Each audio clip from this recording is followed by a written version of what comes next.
우리가 어제 읽었던 것처럼 압살롬이 자신의 형이었던 암논을 자기의 친동생이었던 다말을 겁탈한 그 일로 인해서 이태 동안이나 복수의 칼을 갈다가 양털을 깎는 잔칫날에 초대를 해서 마침내 이 암논을 죽이게 됩니다. 죽이게 되고 나서 그 일로 인해서 다윗이 심히 분노는 하지만 그에 대한 적절한 그런 처신을 다윗이 하지 못하게 되었습니다.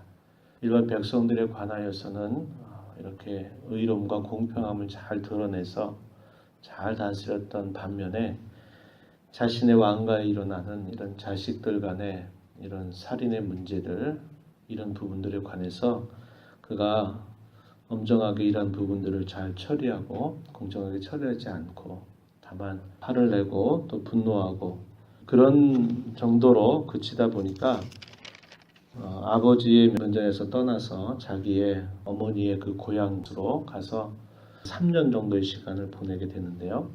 이 3년을 보내는 동안에도 아무런 그런 일들을 다윗이 하지 않게 됩니다. 그러나 다윗의 마음이 어떠했느냐 이렇게 보면 13장 마지막 절 또 14장 1절 말씀에 보면 다윗 왕의 마음이 압살롬을 향해서 아주 간절하였다 이렇게 표현했고 또 14장 1절에서도 요압이 볼 때에도 이 다윗 왕의 마음이 압살롬을 그렇게 향하고 있음을 그가 알고 있었기 때문에 이대로 그냥 두어서는 안 되겠다 이렇게 생각을 했습니다. 일반 백성들 앞에서 왕이 자신의 자녀에 관하여서도 공정하고 의로운 일들로 잘 판단해서 이런 부분들을 처리해야 되는데 이러한 부분들에 대해서 제대로 처리하지 못하고 또 한편으로는 아들에 대한 그런 그리워하는 마음을 가지고 있으면서도 이렇게도 저렇게도 하지 못하는 다윗에 대해서 요압이 나서서 이대로 두어서 안 되겠다 이렇게 생각하고는 그가 생각해낸 것이 뭐냐면 두고와의 슬기로운 지혜로운 한 여인을 불러가지고 그에게 다윗 왕을 찾아가서 이렇게 말을 해라 하는 말을 다 건네주는 겁니다.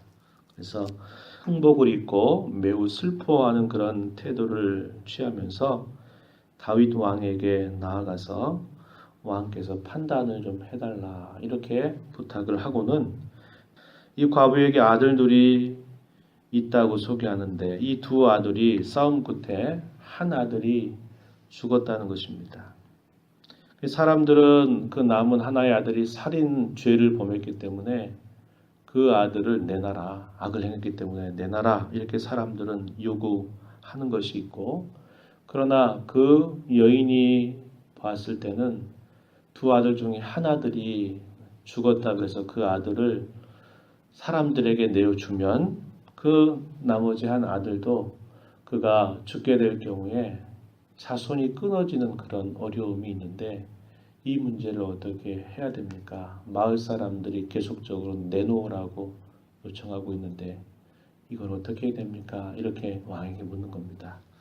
다윗이 어떻게 이야기를 하냐면 내가 너를 보호할 테니까 그 아들을 지켜라. 그래서 그 아들이 내 자손을 이어갈 수 있도록 해라. 이러한 판결을 내리게 되어 그 말을 들었던 이 드고와 여인이 내가 왕께 한 가지 말씀을 드려도 좋겠느냐 하고 허락을 받고서는 이야기를 하는데 12절 이하에 보면 그렇다면 어찌하여 왕께서 하나님의 백성에게 대해서 이같이 일을 행하셨습니까? 이야기하면서 그게 그 여인의 이야기가 아니라 다윗이 압살롬 그리고 이스라엘 백성에 대해서 갖는 다윗 왕의 마음이 지금 이러하지 않습니까?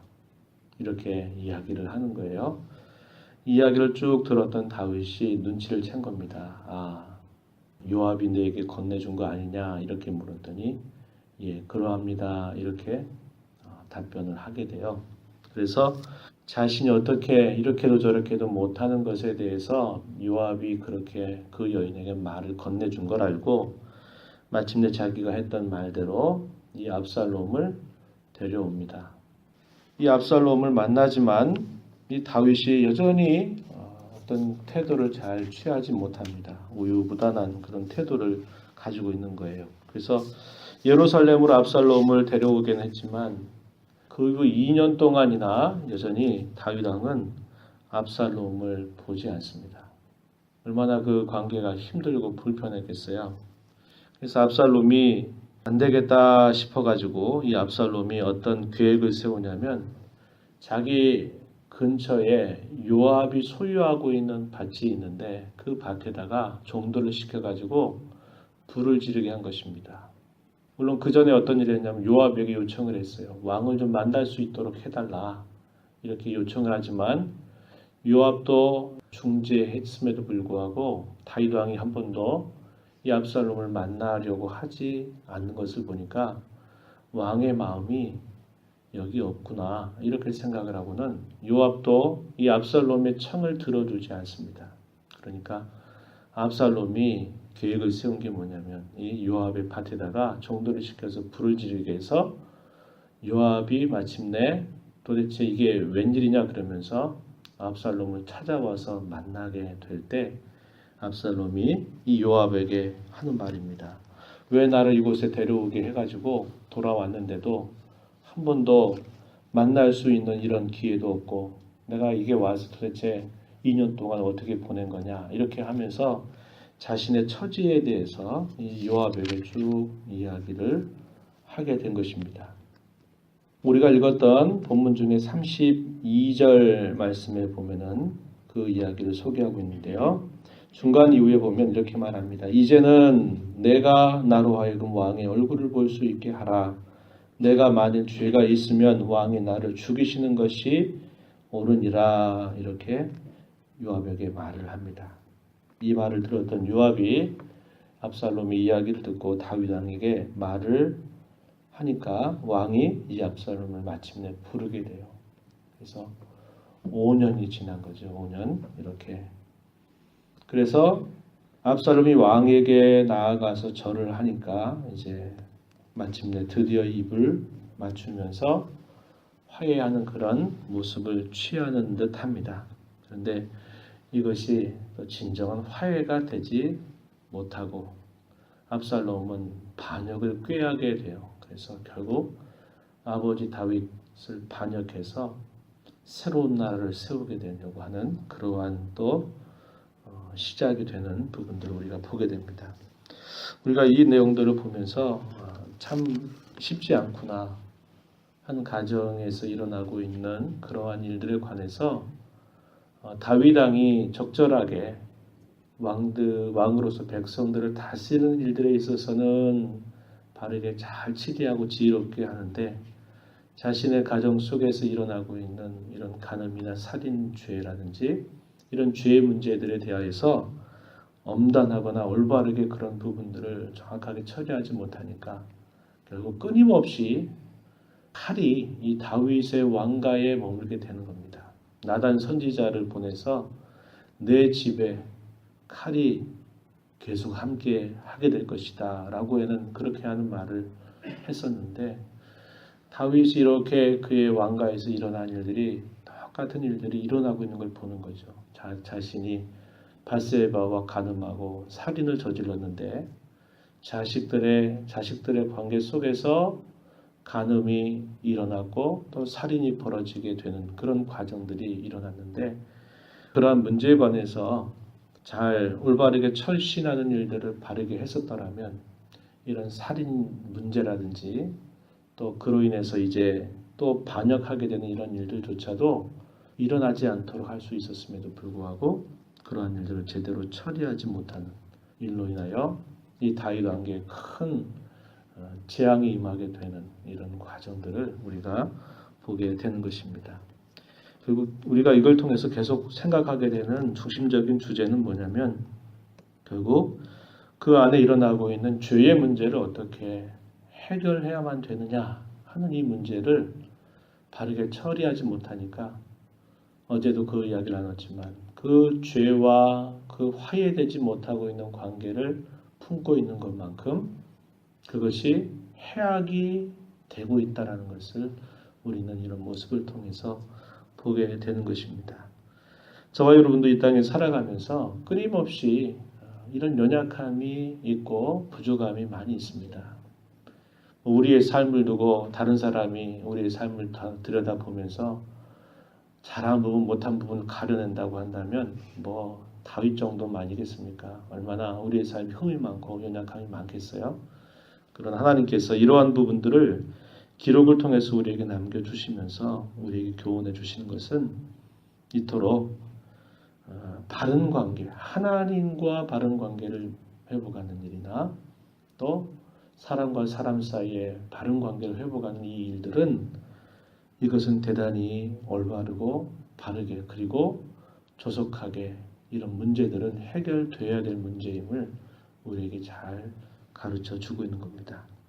이런 부분에 있어서 우유부단한 태도를 취한다든지 그저 시간만 끌기를 바란다든지 시간이 지나가면 어떻게 되겠지 하는 식의 이런 태도와 마음을 우리가 가져서는 안 된다고 하는 것입니다. 그러한 교훈들을 마음에 잘 새기면서 이 땅에 사는 동안 하나님과 늘 올바른 관계, 죄에 관하여서 올바르게 처리하는 그런 결단과 지혜가 필요하고 사람과 사람 사이에 있어서도 그러한 올바른 관계를 빨리 회복하고 그런 관계를 잘 맺어가는 것이 하나님이 우리에게 원하시는 뜻임을 잘 배워서 이 땅에 사는 동안 화평하게 하는 자, 그러한 자로서 하나님의 아들과 같은 그러한 일들을 잘 드러내며 살게 되기를 진심으로 바랍니다. 하나님 아버지 감사합니다. 이 새벽 시간에도 저희들을 주께로 인도하여 주셔서 계속적으로 다윗의 왕가에 있게 된 일들을 저희들이 살펴가게 하여 주셨습니다. 하나님 아버지 참 외적으로는 여러 가지 많은 일들을 지혜롭게 의롭게 바르게 잘 처신하고 하였지만은 그의 가정에 일어나고 있는 이 자식과의 문제, 자식과 자식들 사이에 일어나고 있는 일들에 관하여서 그러한 부분들을 잘 처리하지 못함으로 말미암아 끊임없이 그의 가정에 큰 어려움이 계속되고 있는 것들을 저희들이 살펴봅니다. 우리 사람들이 이렇게 연약함과 부족함에 늘 둘러싸여 있다는 것을 저희가 배우면서 이 땅에 사는 동안 하나님 앞에 성결하고 사람과 사람 사이에 늘 성결하고 거룩한 삶을 잘 살아가는 저희 모두가 되도록 인도하여 주시옵소서. 그래서 저희들이 소모적이고 참으로 좋지 않은 일들에 마음 빼앗겨 그렇게 사는 것이 아니고 하나님께서 저희들에게 구원하여 이루고자 하시는 거룩한 일들을 힘써 이뤄가는 일들을 우리의 힘을 모아서 잘 감당하며 살아가는 저희 모두가 되게 하여 주옵소서. 은혜의 보좌 앞에 나와 간구하는 모든 심령들을 용납하시고 이 시간도 기도 중에 저희들을 만나 주시옵소서. 존귀하신 예수님의 이름으로 기도하옵나이다. 아멘.